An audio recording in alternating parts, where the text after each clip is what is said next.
Morning, Cibolo Valley. Today I'd like to tell you a story. We have been doing a great job on Wednesday nights telling Bible stories. I'm going to tell you a story outside the Bible but is related to it. We find that cultures all over the world both retell and confirm the biblical accounts as real history. A great example of this truth is the Red Record, which is the history of the Lenni Lenape, which in Delaware Indian means the original people. This record appears to be our oldest Indian records.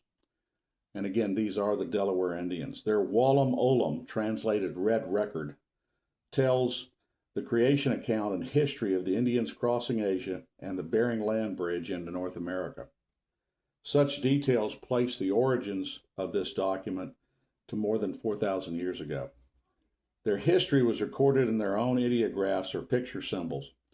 Each picture symbol is related to a word or concept, just as the Chinese languages and Egyptian hieroglyphs. This record was given to Dr. Ward by a Delaware Indian to return for medical help given by him in 1820.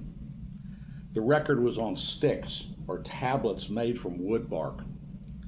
Dr. Ward gave the bark sticks to botanist and antiquarian Constantine Samuel Rafinsky. Rafinsky purportedly translated this record and published the translation in 1836. Although this record has been questioned today, an intense study of its authenticity in the 19th century seemed to verify it quite nicely. Also, it should be noted that many elements of this account are shared by the Hurons and Ottawa Indians, which the Delaware were akin to, giving further credence to this creation story being reflective of their original account. The French around 1600 were amazed how close their creation accounts were to the Bible itself. Today, many scholars and many Delaware Indians still believe this record is authentic and testify that it relates to the creation account they were been taught from birth. In this account, it says that the Great Spirit created everything from water, just as the Bible contends. It further agrees with the Bible that land was separated from the waters and different kinds of creatures were formed next. Both accounts say the last to be created was man, followed by a woman, correct biblical order. Both say people originally lived in harmony with each other and were created immortal, meant to live forever. The Wallam says evil and turmoil entered the world only after a snake brought corruption into creation, which is amazingly close to the summary of the biblical account of the serpent. A Delaware Indian pictograph depicts the snake or Satan interaction with humans and conflict coming about. After this, the Red Record says things deteriorated until a great flood came, which coincides with the Bible. The record says that Nenebush built a vessel and brought humanity through the great flood, just as Noah did in the Bible.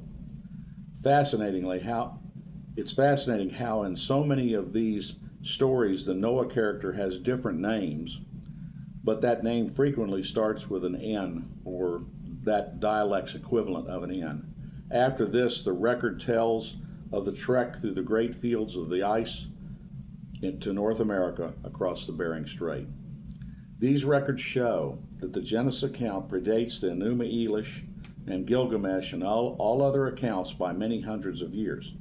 But just like those, it confirms the biblical account and parallel to what we find in Genesis 1 through 11.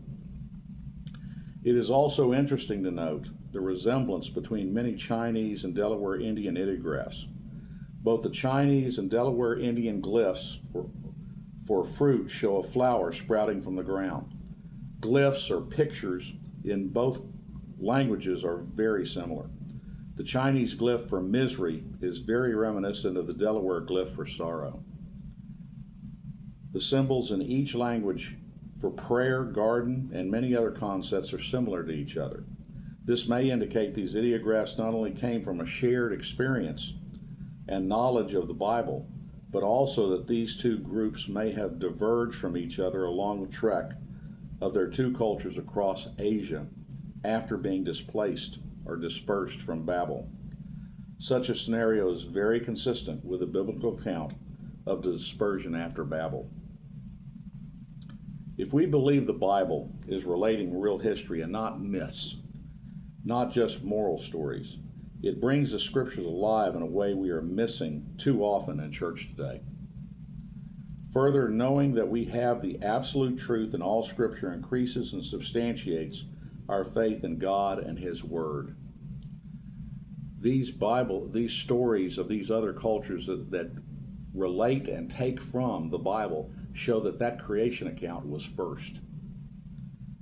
2 Timothy 3:16 and 17 tells us all scripture is God-breathed and is useful for teaching, rebuking, correcting, and training in righteousness, so that the servant of God may be thoroughly equipped for every good work. We need to treat all scripture with this kind of reference, belief and faith in its veracity, and trust both, and allow this truth to fuel our faith. But also we may be equipped by that truth to live the life we were intended to and made for by God. I hope this helps today, and we're out.